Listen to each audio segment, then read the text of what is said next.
Everyone, we're going to get started in just a second here.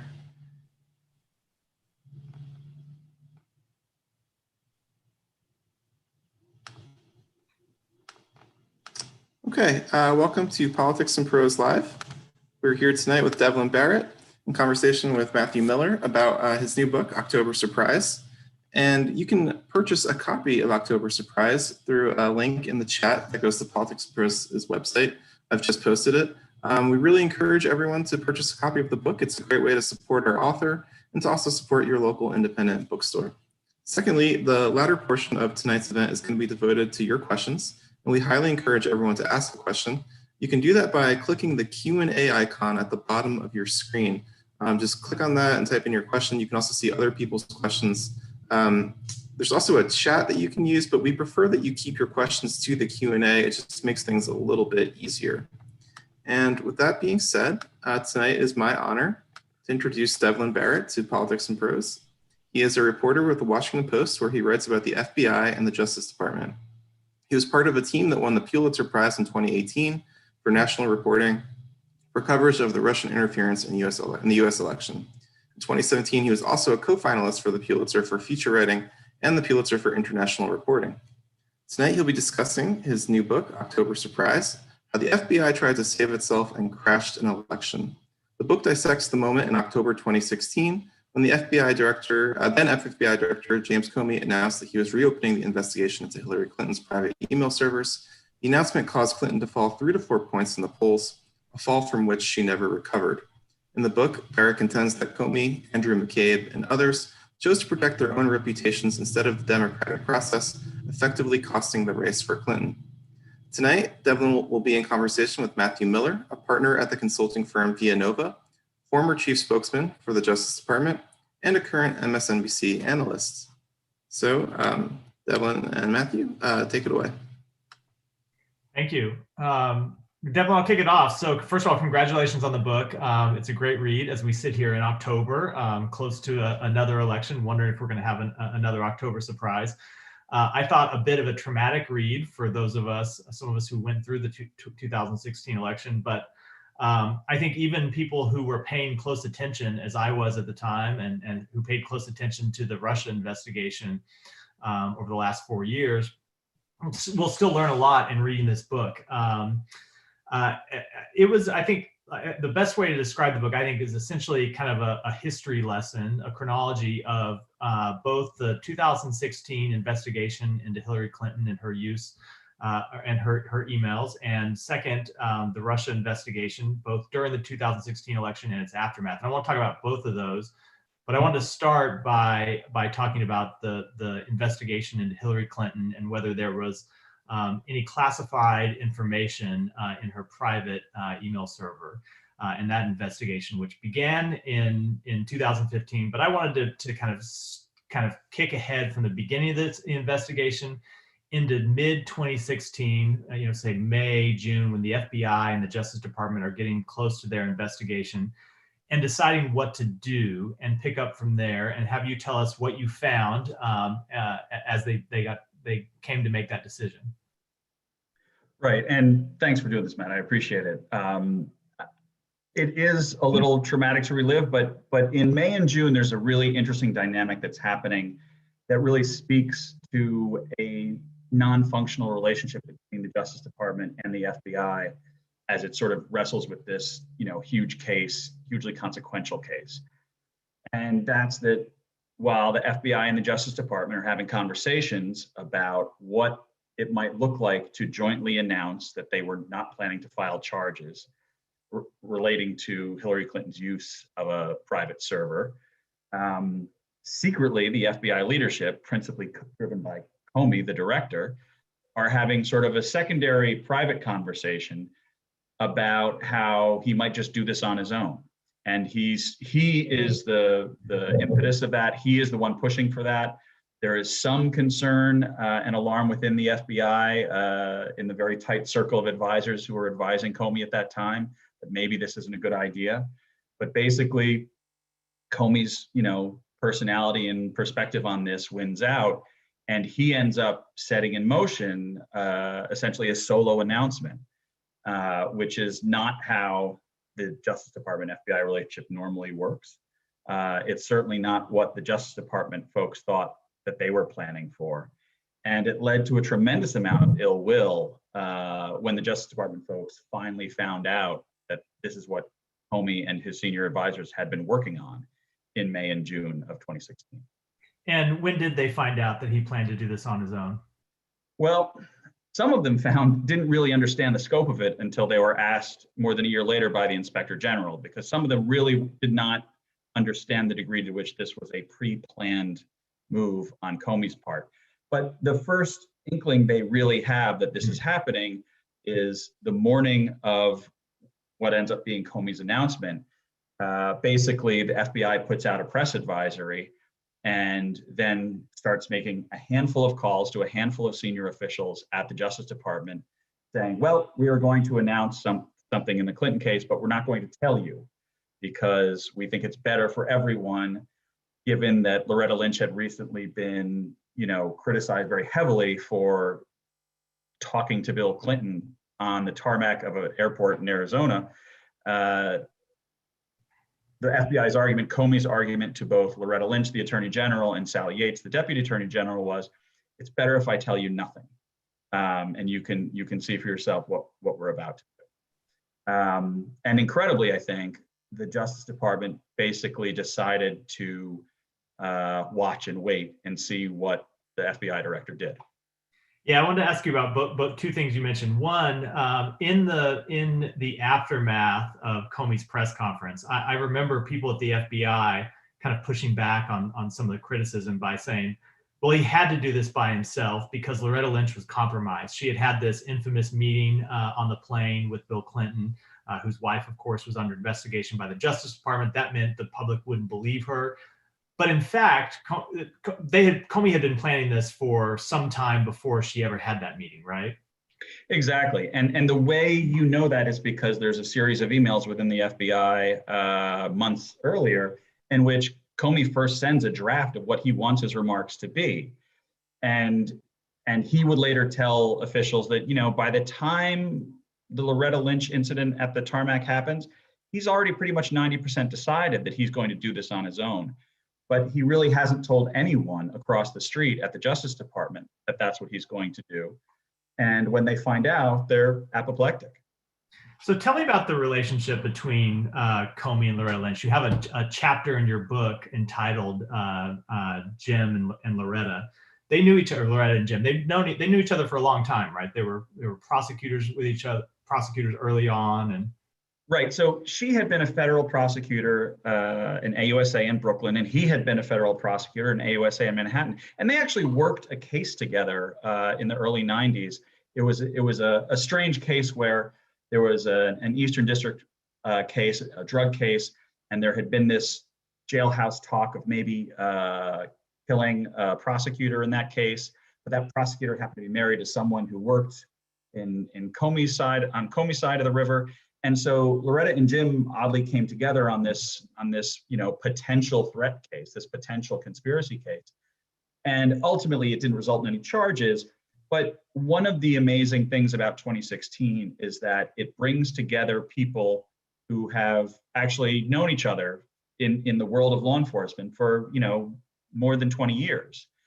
I think what's incredible about them coming together is that they actually don't have a very good relationship. There is not a lot of trust there. And I think Loretta Lynch, as the Attorney General, was actually slow to realize the degree to which I think Loretta Lynch thought they had a pretty good relationship.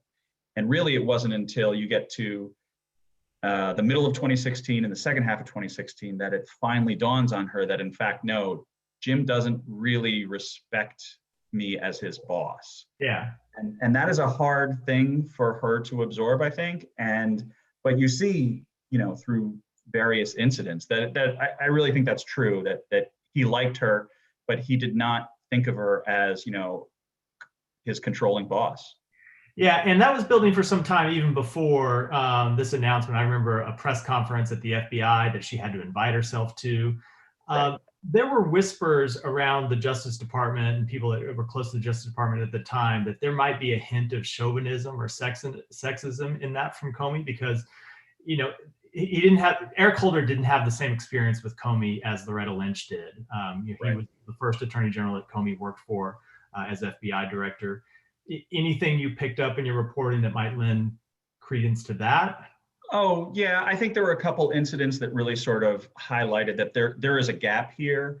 And I think it was papered over with good manners and, cool heads. But there was still a significant gap in terms of what you might think of as the chain of command from an attorney general to an FBI director. And one of those is, there was some tension around in the 2014, 2015 time period. There was some real tension between Comey and senior Justice Department officials over the issue of policing, over the issue of how the federal government, particularly the Justice Department and the FBI, were going to talk about issues like racism in policing, use of force in policing. And, it became a tense issue and one in which one senior official went and actually confronted Comey about some of his public remarks because he felt that Comey was actually arguing against the Justice Department's stated policy. And Lynch, the one thing you need to remember about the Attorney General is that she is a fairly confrontation-averse human being. And I think that has, by and large, served her well throughout her law enforcement career. But I think it did not serve her well in 2016 because I think in those moments when essentially the FBI leadership, which were primarily white men, sat down across the table from the DOJ leadership, which were racially diverse and a lot of women at the table on their side of the table. I think there really was a gap there. And what you end up seeing over time is that the FBI leadership comes to believe that the Justice Department is not going to make us do very much. When they can't make us do much of anything, or they're not willing to make us do much of anything. And that is a small issue, or I should say a smaller issue when you're talking about issues of race and gender in policing or other parts of the DOJ's work. It becomes a very large issue when James Comey decides he just doesn't need to tell his bosses what he's going to do. There's times as you go forward in 2016 when Comey clearly calculates that Loretta Lynch and Sally Yates are not going to stop him, and he can basically dare them to stop him, and they won't. And to be honest, that turns out to be a correct calculation on his part. Yeah. So you go into July of 2016 when they're getting close to the end of this investigation with an FBI director who is fairly independent-minded already, right? Yep. You write a lot in the book about his kind of previous tenure when he was Deputy Attorney General, how he had publicly testified about a confrontation he had with officials from the Bush White House. You talk about his time in the private sector and the commitment he learned to, I think, radical transparency. And you combine that with leadership of the Justice Department who are reluctant to confront him. That gets you to this morning of the press conference where we left off, where he has a phone call with, he talks to Lynch, and who else does he talk to Sally Yates as well, or just to? He talks to Sally Yates as well. And he says, I'm just not going to tell you what I'm going to say. And both Sally and Loretta basically accept that at face value. And they did, that was a choice, right? They could have ordered him, Loretta Lynch, the AG especially, could have ordered him not to hold the press conference, to come brief him on what he planned to say. Yes, I mean, the AG especially, but he reported directly to Sally. I mean, Sally could have made a similar argument. Or, I mean, even if you're not going to order him to do one thing or another, those two buildings are all of 100 yards apart from each other. Either one of them could, in theory, with their staff, have walked over in the hour and a half that remained before the press conference to have a conversation and if nothing else, do it eyeball to eyeball. And they don't do that either, which I think, one of the things that's been described to me by various former Justice Department officials is there was a concern that, Comey's going to do what he wants to do anyway. He's looking for a confrontation, just like, he has had past confrontations with past bosses. And I get that that's a rationale. I think where that argument sort of falls a little flat is that, well, if that's the case, then what you're really saying is that maybe you report to him and he doesn't report to you, because you're sort of accepting your subordinates not telling you what they're doing and just going ahead and doing it. Yeah, so they believe that if they give an order not to do it, he'll probably disobey it. You report in the book that he had said after the fact that had they ordered me not to do it, he would have obeyed, right? So Right. that, of course, is after the fact. You can't know in real time if you're Right. DOJ officials how he's going to react. Right, exactly. So you get to this point where he has the press conference, and the reaction to, so he gives this press conference, talks about Clinton, kind of, I think, I'll say, maligns her use of a private email system, maligns her for having classified email on her, or classified information in her email, but says he's not recommending that the department bring charges. The reaction to that is what, as you describe it? Well, the political reaction to that is amazing, because what happens is Comey has just sort of completely rewritten the rules on how sensitive cases should be handled. And he's done it at frankly, the detriment of the Democratic candidate for president. And to the degree that he's not charging her, I mean, that's I guess, a win for her in some ways. But it's really not, because everyone understood that that's where that case was headed for months before that announcement. But the reaction is really important, because what happens is the Republicans are furious because he hasn't charged her. And the Democrats are happy because he hasn't charged her. And so Comey goes up to the Hill and explains his decision. And he basically spends a couple days getting yelled at by the Republicans and getting praised by the Democrats.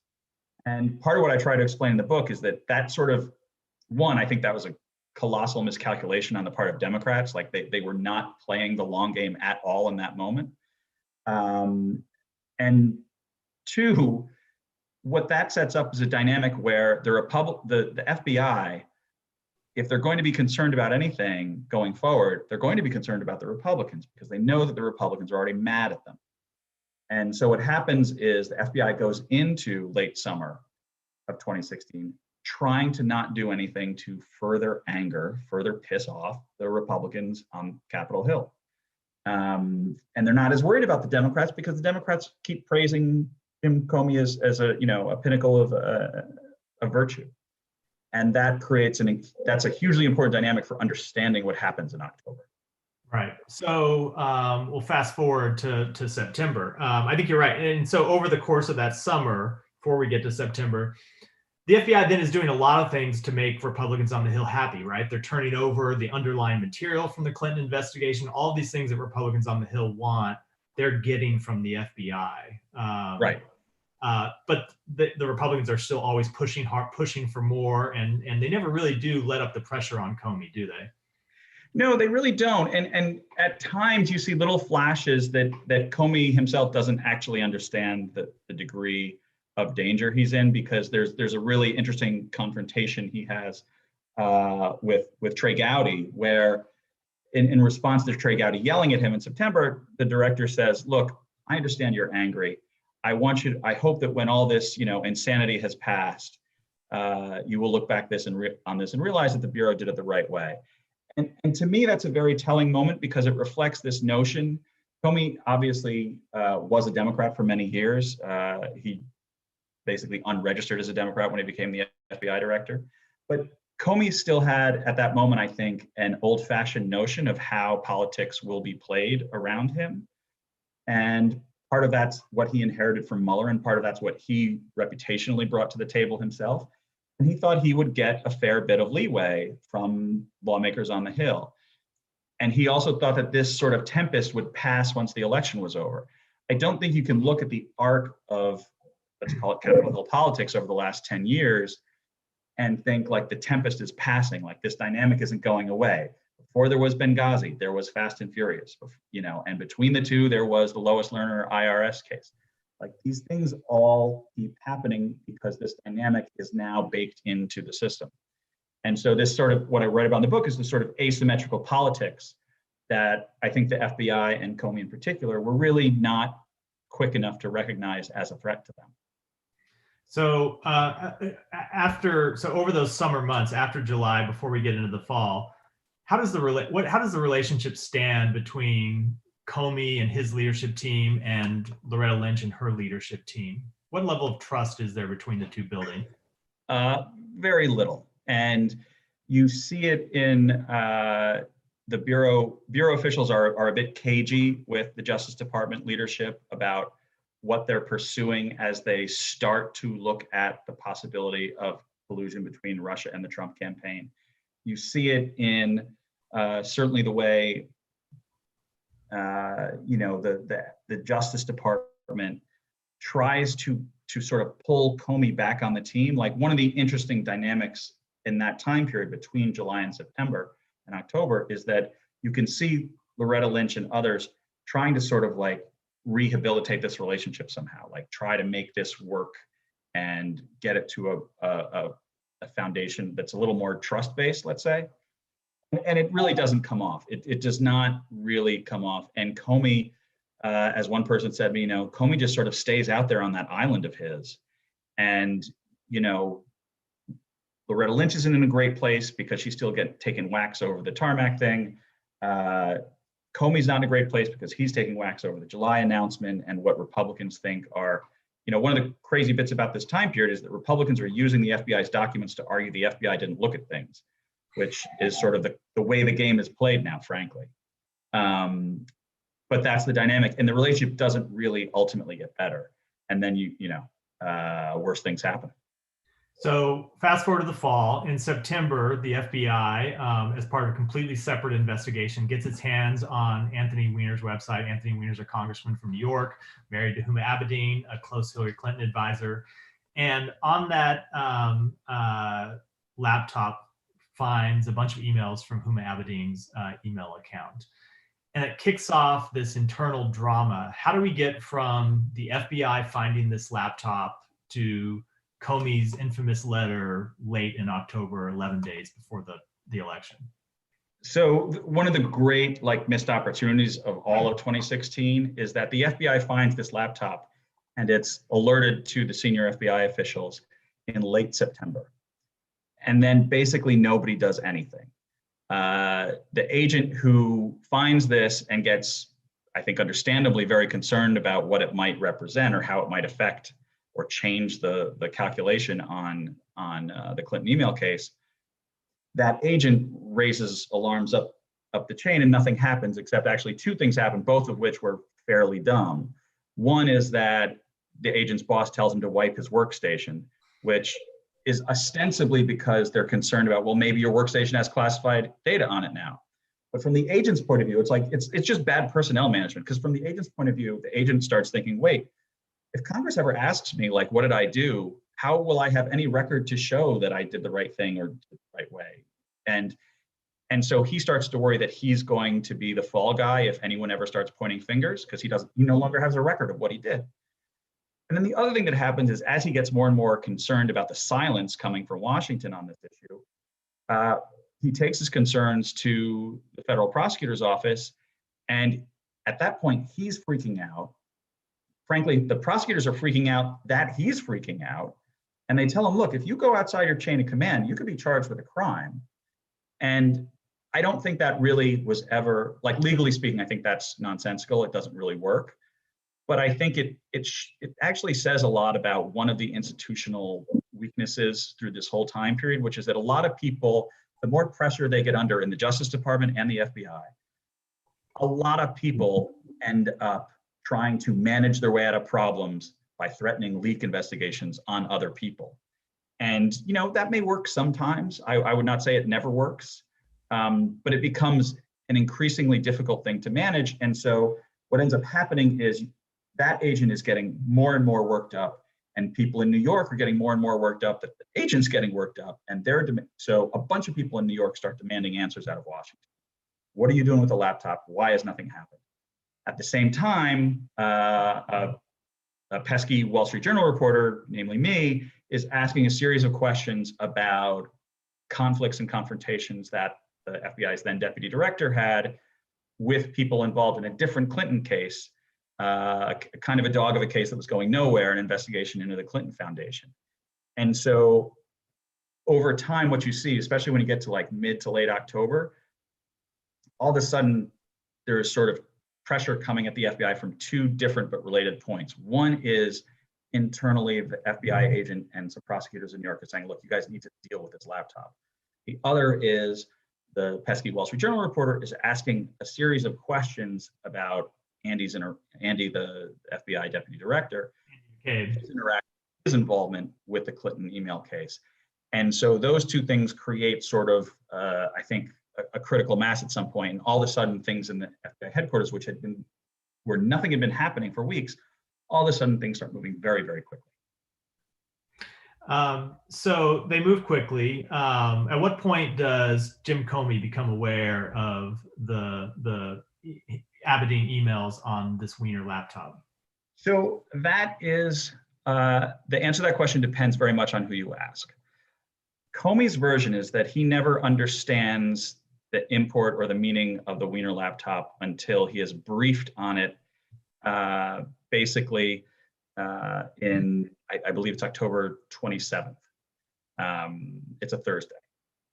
However, there's documentary record that shows that days before that, he and the deputy director, Andy McCabe, and Bill Sweeney, the head of the New York field office, had a call among the three of them where they talked about not just the Weiner laptop, but the Clinton Foundation and the Clinton email case, all these issues that were sort of seemed to be heading for a collision with each other. What's interesting about that call is that none of those three participants seemed to have a very good memory of anything that was said on it, Comey in particular. But basically, there are interesting gaps in what Comey supposedly remembers, because according to Comey, he also says that he did not know until he was briefed later that week that Huma Abedin and Anthony Weiner were even married. They were even a couple, that these two things could be connected to each other. People can decide for themselves whether that's a believable claim. I think the basic answer, though, is that there are some significant differences of opinion in participants as to what Comey knew and when. So they take basically a month before they do anything, right? Do you think, or did you find anywhere in your reporting, were people just kind of trying to not deal with this, hope they could kind of just ignore it until after the election and deal with it then? Yeah. Go ahead, sorry. Or was it a more conscious decision? Because one of the things that has always surprised me when I read, there's an Inspector General report looking into all of this. And one of the things you saw former department officials say when they talk about Comey's letter is not just that it's inappropriate for Comey to notify Congress, but that lots of times in investigations like this, that are once you're within this 60-day period before an election, you won't do anything. You won't take any overt step that might leak, because that might influence the election. So I've always wondered, were they just sitting on this, hoping that nothing would happen, kind of hoping that someone else would deal with the problem, hoping they could deal with it after the election? Or was there a conscious decision by anyone, you know what, it will be the wrong thing to do to even start investigating this now. Let's purposely wait and do it after the election, so there's no chance of us influencing the vote. So what the participants have said is that there was no conscious decision to avoid it because of the pending election. What Pete Strzok being the main case agent on the Clinton email case, what he and others have argued is that, look, there was a bureaucratic snafu where New York thought they were waiting on a decision from Washington within the FBI. DC thought they were waiting on more information from New York, and just nothing happened. I think where that explanation is a little soft in my mind is that it's very clear by September and October that the Bureau is feeling very beat up and sort of haunted in a way that they did not expect by the Clinton email investigation, even though it's over. You see someone like Strzok texting other people, I'm so sick of this case. I hate this case. And that's before they reopened. And I think there was, even if not a conscious choice, I think there was a collective desire to not go back down that road because it had proven very painful for them. I think one of the ways in which the Bureau took it on the chin a little bit in 2016 is that they underestimated the amount of grief they would get over the Clinton email case. Now, Comey always insists he knew exactly how much grief he would get. I actually don't think that's true, and I don't think the documentary record and the interviews I've done really suggest that they knew what they were in for as events played out in September and October of that year. I think there was a degree of gun shyness and a degree of like dread of reopening that whole issue. But eventually they do, right? So we get to late October, they decide to reopen it, and Comey makes this very, very controversial decision to send a letter to Congress notifying them. What happens internally inside the FBI and between the FBI and the Justice Department as Comey decides to send that letter, given that, he's held this press conference in July without, telling his superiors what he's going to do? What happens in the lead up to him sending this letter? So unlike what he does in July, in October, he actually tells the Justice Department leadership what he plans to do, which is send the letter up to the Hill. And again, I think he takes a calculation there where he doesn't believe that he will actually be ordered not to. And he ends up being right about that, because what happens is a senior Justice Department official, someone who was basically the Deputy Attorney General's right-hand person, basically makes a number of phone call arguments saying you shouldn't do this. But once again, like July, you see a dynamic where neither the Attorney General nor the Deputy Attorney General get personally involved. And it just becomes a back and forth. And basically the answer that the Justice Department gets back from the FBI is the director, Jim Comey, does not believe it would be survivable if he did not tell Congress this, less than 2 weeks before the election. And once again, you see the Attorney General and the Deputy Attorney General basically deciding that the only thing that would make the situation worse is if they order Comey not to do something. So this has always been the hardest part for me to understand. Having been at the Justice Department, having thought about what would happen in this situation, I have always thought that the Attorney General I worked for, Eric Holder, would have called Comey and said, "Come over. We're going to sit down. We're going to talk, and we're all going to figure out what to do together." Why didn't that happen? Why did the Attorney General never talk to the FBI director about this? I think one, because you sort of already had a bad relationship, right? And a relationship made worse by what happened in July. Two, I think both the Attorney General and the Deputy Attorney General were fearful of getting into some kind of either back and forth in terms of leaks and counter leaks about who was telling who to do what and who was refusing what orders, or that they thought that in some way Comey would end up, asserting himself as the moral high ground, being, set upon by political forces, by, nefarious political forces, and that both they and the department would end up looking worse. I'll be honest, I think those arguments have an internal logic, but not an external logic.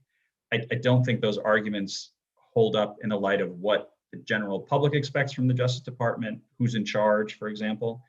You either are the FBI director's boss or you're not. And from the Hill as well, and from the administration. I just think the problem with just sort of the Attorney General and the Deputy Attorney General just taking their hands off the wheel is that, at the end of the day, it's still kind of your car, and you will be faulted for what it does. And that's what happened. Yeah, it comes back to, you mentioned this agent who first got his hands on the laptop, who was very worried about personally being called to account for Congress. And it seems like that dynamic penetrated all levels of the Justice Department, where everyone was thinking about their personal liability. And I want to ask you about a second dynamic, which is they just didn't think that Trump could win, right? Oh, absolutely. I mean, one of the ways in which this is a consequence-free decision for them. The only consequences they could conceive, it seems to me from reading your book, was what would happen to them personally. They weren't thinking about consequences for the country because, well, of course, Trump can't win. Yes, absolutely. And I think that permeates so much of what happens in 2016. And part of that is sort of the rational side of the brain, which is, well, the polls say she's very far ahead. He keeps saying these crazy, almost comically self-destructive things. But I also think, like, one of the things that came across to me in the course of reporting the book is that one of the things Jim Comey liked to say about the Bureau is that it was a face-based organization, and in the sense of the Japanese term, saving face. And what he meant by that was that it was an organization for whom embarrassment or shame was the thing to be most feared and most strongly avoided. And that work culture is very serious and very strict and self-regulating. And so I think for a lot of folks at the FBI, including Comey and the people in his immediate circle, they really couldn't contemplate, not politically and not even socially, but just sort of philosophically, they couldn't contemplate the idea that someone like Trump could be elected to the highest office in the country. Trump doesn't believe in shame seemingly on any issue. And he thinks, he often makes the argument that, shame is basically for weaklings and people who are trying to, tut someone else's behavior. And I think the overlay of all these decisions is the assumption that Trump can't win. And it's a bad assumption. I mean, certainly the FBI was not alone in assuming that. I mean, I think we all remember those conversations in 2016 where some friend of yours or some relative was like, oh, he can't win. And first it was, he can't win the nomination, right? And then it was, well, now that he's won the nomination, he definitely can't win the presidency. And I think that was just a really consequential miscalculation on the part, not just of the FBI and senior leadership, but on the part of the Justice Department senior leadership, on the part of a whole bunch of people who thought they had more rope to play with in these decisions than they did.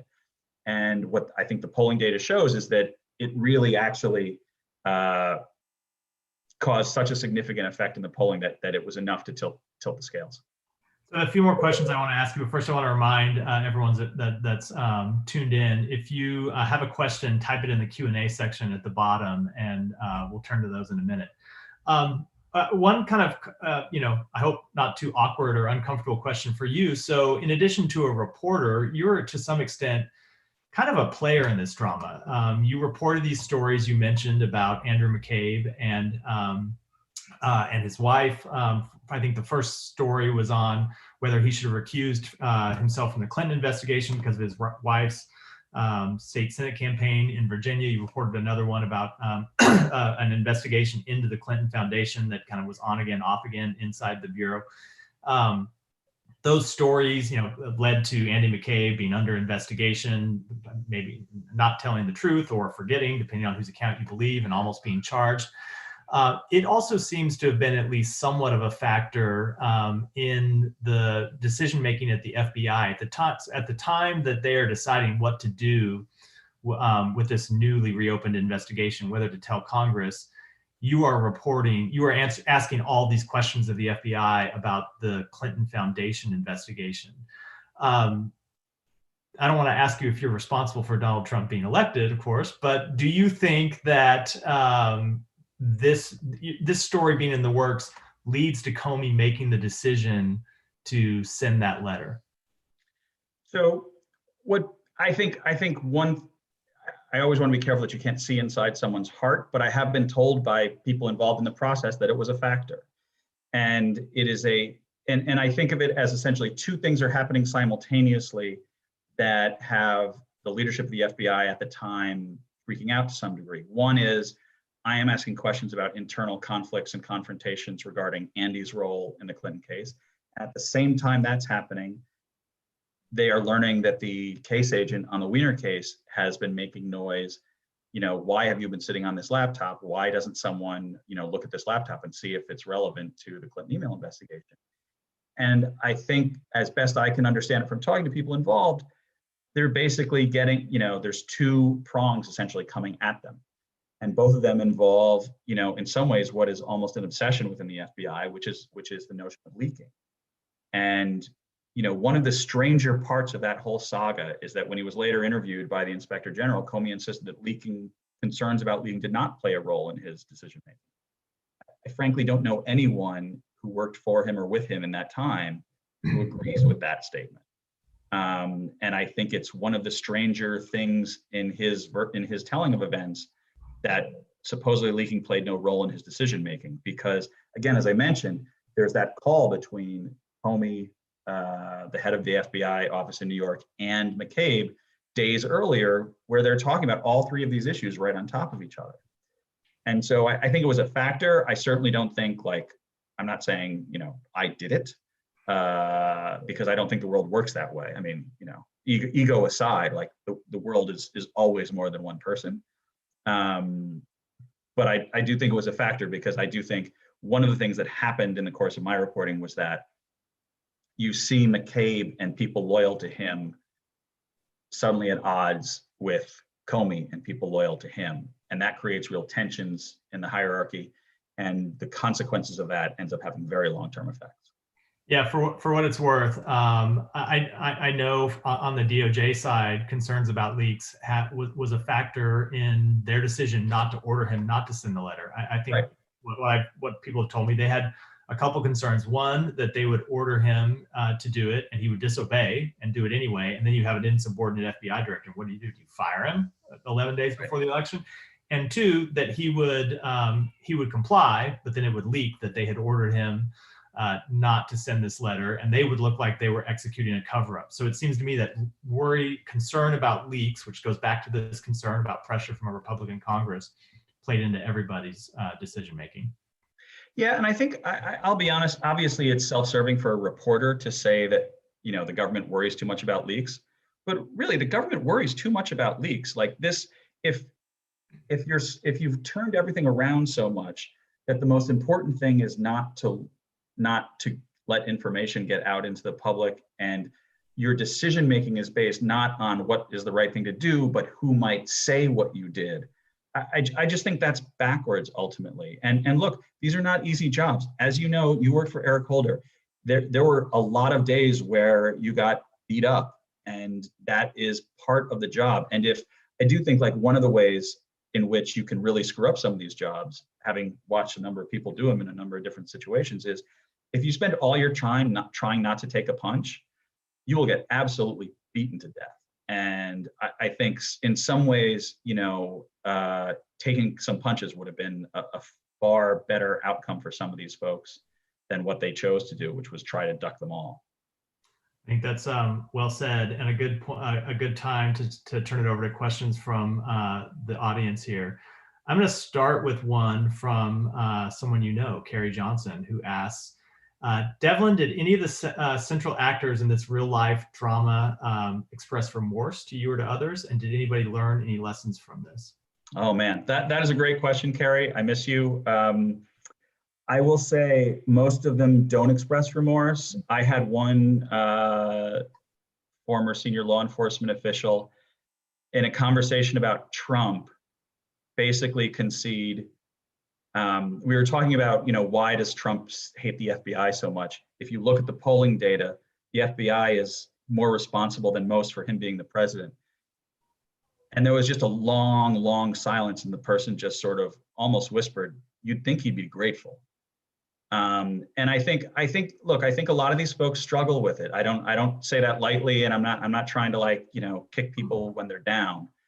But I think some people, there's really a gamut. I'll be honest, some people feel like the worst thing about the Trump administration, some FBI people think the worst thing about the Trump administration is that Comey is no longer the FBI director. But on the other end of the spectrum, there are people who say, we made the country worse off. We did this to the country, and we didn't mean to. We weren't trying to. We certainly didn't think we had that power, but that's what we did. And I think that's a tough thing for some of them. And I think some of them don't accept that. I think there's a lot of debate within that group as to how much responsibility they bear. Another question, given the nature of this story, there's so much that relies on trying to understand the actors' motives and mindsets, and a lack of awareness of the unintended consequences from their decisions. To what extent has Comey, in hindsight, acknowledged your take on what happened and his mindset leading up to these events? This is a good question. Yeah, that's a good question. I would say I don't think Comey has acknowledged I don't think Comey probably agrees with me on much of this. I think all of us, one of the things that an official said to me early on in the reporting process for this book, which always stuck in my head, was you should not try to actually see inside someone's heart. that is going to be hard to do, and you'll be tempted to take guesses, and guesses aren't really a good way to do this. What I did do was try to look at their behavior, and not just in these situations, but sort of over the course of their career. One of the ways in which I was, personally lucky in as trying to answer some of these questions is that I had covered Jim Comey as a U.S. attorney in Manhattan in like 2002 and 2003, and I had covered Loretta Lynch as an AUSA in Brooklyn in the late 90s. So I had seen these people work on a smaller stage with lesser stakes, and it did help me think a little bit about how they think. People grow and change, and who you are as a 28-year-old isn't necessarily who you are as a 48-year-old, but it definitely informed how I thought about them and their decisions in this moment. And so I think that is important. I also think a lot of these folks, like all of us, don't necessarily perceive ourselves all that accurately. It isn't necessarily true that if I get person X to tell me everything they know about what they did, that they ultimately are diagnosing themselves and their motivations accurately. And so you try to put it all together and get all the people in the room to offer their different views. And over time, it sort of shakes into something that feels like this is the best way I can explain what happened. So another question from the audience that I wanted to ask you as well. Was Rudy Giuliani engaged with agents in the Bureau field office who had strong anti-Clinton feelings and would have gone rogue? You write a lot about this. This has been the subject of a lot of conversation since 2016, when he went on Fox News 2 days before the Comey letter and predicted that something was going to happen, and then went on, I think, a few days after and said, I'm not going to get it right if I paraphrase, right. But he knew that agents at the FBI were unhappy. The Inspector General has supposedly been investigating this. We've never seen what's come of it. There have been calls from Congress for him to report what he's found. You have a different theory about what happened with Rudy Giuliani. Yes. So on the first score, I will tell you, my understanding is the Inspector General has not found any true evidence linking Giuliani to agents in the FBI. What they have some phone contact trees where it's sort of 3 or 4 degrees of separation, but those things don't tell you the substance of those conversations, and more importantly, those contact traces don't lead to people who actually knew the underlying facts. So I think, frankly, the Rudy investigation, the Rudy issue, has never stood up to actual scrutiny. And I think one of the things that a lot of people see now, and it seems clear to them now, is that Rudy goes on TV all the time and says all sorts of crazy nonsense that is definitely demonstrably not true. But I think in 2016, that was a much harder thing for people to wrap their heads around. He was still, quote unquote, America's mayor. He still had much more of an aura of, I am a former senior law enforcement official. I know what's going on. And one of the things I do in the book is just say, okay, fine. Let's assume for the sake of argument, he's telling the truth. He's providing insight to Fox when he goes on these shows. And I just went back and listed all the non-factual, not true, just, frankly, weird, erroneous claims he made on Fox all through that time period. And no one cares about any of those because those didn't end up having any potential relevance to anything. But I think one of the ways in which I think 2016 was a really sort of watershed year in all this is that we all started grappling with the prospect of conspiracy theories having very large platforms and having, being broadcast with giant megaphones. And I think you see that in Rudy's case. I think you see that in Roger Stone's case. And I think the public and frankly the press, I'm not trying to give us a pass on any of this. I think that all leaves us in a more difficult spot trying to sort it out. But bottom line, I will tell you, when I heard people talking about the agents in New York are leaking, because they were mostly talking about my stories, right? Like, one of the big concerns at that time period was, well, who's talking about the Clinton Foundation? Who's talking about this thing? I was ecstatic. Because to me, it was like that scene in Indiana Jones where you're like, well, they're digging in the wrong place, so my folks are cool. And I think the agents in New York conspiring against Hillary Clinton thing, as a leak. I just think that's just, it is a convenient myth that serves some of the people who got in trouble as 2016 went on. It's not grounded in reality, as best I can tell. And I think it just ended up serving sort of, it was a way for the FBI to sort of push the problems that they were experiencing internally further away from themselves. But it just, to me, there was nothing to ever substantiate it. It was an evidence-free theory. That's one of the other questions was all the reporting that we've heard about this dynamic between the New York field office and DC, whether that was wrong. You think Occam's razor, Rudy's just shooting his mouth off, didn't really know what he was talking about? I don't think Rudy knew anything what he was talking about when it came to what was happening in the New York field office. I think that is a myth that has become popular. I think there is, look, the reason why I think it became popular is because there is a long history of the New York field office and DC having contentious back and forth and blaming each other for leaks. I describe one of those that involved Loretta Lynch, days earlier before all this, just to try and explain to people, this is the sort of the go-to assumption in some quarters of the federal government. And one of the problems with obsessing about leaks is that a lot of officials spend their time trying to figure out, well, who's responsible for that story? Let's go get that person. And I'm not saying there's never a place for that. I'm saying it's amazing how much time and energy some government officials will spend doing that rather than what I think of as their actual job. Yeah, as someone who spent too much time doing that at the early part of my job, and before I realized how fruitless it was, I think you have that exactly right. Another question from the audience that I've heard a lot, but why didn't the FBI reveal the Trump investigation? Totally inconsistent with the Clinton approach. So two reasons, one of which is boring and one of which gets to something we've talked about. One is the Trump investigation is actually fairly new and they don't really know where it's going or how much it means when they started in late July, early August, and then it proceeds into September and October. So it is also a counterintelligence investigation, which is a type of investigation that they want to keep even more tightly under wraps if they can. However, I do think a more critical way of understanding why that occurs and why that's unfair and problematic for the FBI in future elections, including this one, is if you look at, again, the thought process and the decision-making process inside the Justice Department and the FBI. What Comey says to his people when they talk about whether they should send this letter to the Hill, they debate all these scenarios in which Clinton is winning and Clinton has won and they have to explain their behavior to Congress. When one employee raises the question of, well, what if, in theory, this causes the election to go the other way, what can we really justify it then? Comey's answer is, I won't even consider it.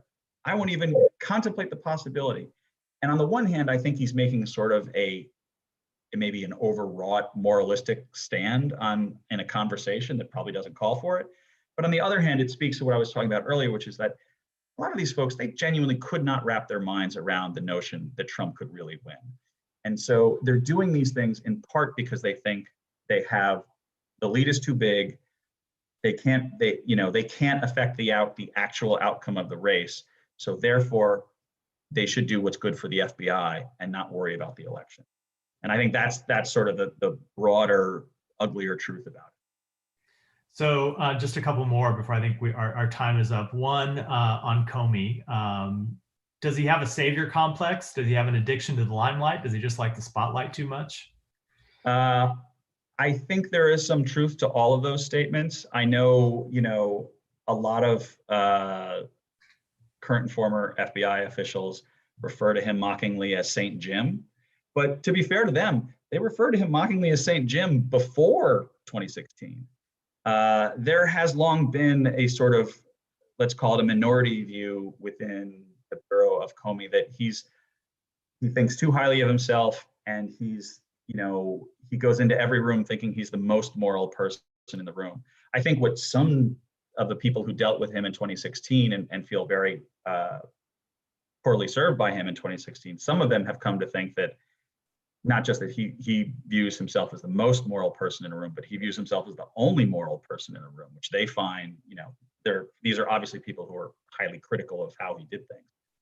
But I think there's an element of all that. And to his credit, and sometimes in his public remarks, he will acknowledge that, he's always, in his words, struggled with his ego. When I was talking to various people about 2016, two of the statements that really stood out to me were one person saying, in hindsight, it's hard to think of a worse person to make the FBI director. And another person said, you really shouldn't think of him too much as this, sort of all controlling, all powerful, shaper of history. He's really just a guy who got lost in his own head. And I to be honest, I think both of those people made very good points. And I think both of those help understand why he did what he did. Last question to combine one that's come from a few people. Obviously, your book is entitled October Surprise. Hope everyone here is ordering it. We are 14 days from the next election, smack dab in October surprise time. President Trump has been very clear that he wants an October surprise. He's called on his attorney general to say that Joe Biden is under investigation. There was the Durham report that we thought we were going to get in October. That's not happening. There's been the unmasking thing that we thought we might get late. That's fallen apart. Right. Why haven't we gotten any October surprises from this Justice Department? And relatedly, are there any lessons? I'm not going to ask it about DOJ, but are there any lessons that people at the FBI have learned from last time that carry over to now? Absolutely. I think when you look at what's happening with the FBI, what the president is saying about what he wants from the Justice Department and the FBI, to me, it's so clear that having gotten the Comey letter in the last election, President Trump now wants some new version of the Comey letter to help him in this election. I mean, from his point of view, Comey didn't even work for him and he gave him one. Why can't the guys that work for him give him one? But I also think that the Bureau writ large is incredibly aware of how 2016 went down, how the Inspector General just ripped them completely for their decisions in 2016. And I think they're very cognizant of the desire that they don't want to be in that position again. They're trying not to do that. And I think you see that in a lot of ways in terms of their silence and also their attempt to just sort of avoid these issues as much as humanly possible. But look, there's still, about 2 weeks left. Like a lot could happen between now and then. But I think the FBI aversion, the FBI fear and reluctance to do anything like what they did in 2016 is palpable. It's real, and it's an attempt to get them back into a safer place, both in the view of the public and the view of Congress, and probably the only major constituency that's really upset about it right now is probably the president. Devlin, thanks. I think the moderator was going to come back on with a wrap up, so we'll give him a second to do that. Yeah, thank you so much, guys. Thanks a ton. Thank you for doing it. Yeah. This has been an excellent discussion. I just want to encourage everyone to purchase Devlin's book, October Surprise. There is a link in the chat that will take you to Politics and Prose website. And yeah, thank you both so much for your time and discussion. Thank you. And thanks everybody for coming on. It's always fun. Devlin, thanks for doing it. I enjoyed the conversation. Thanks for everyone for tuning in. Yeah, man. We'll see you guys next time on Politics and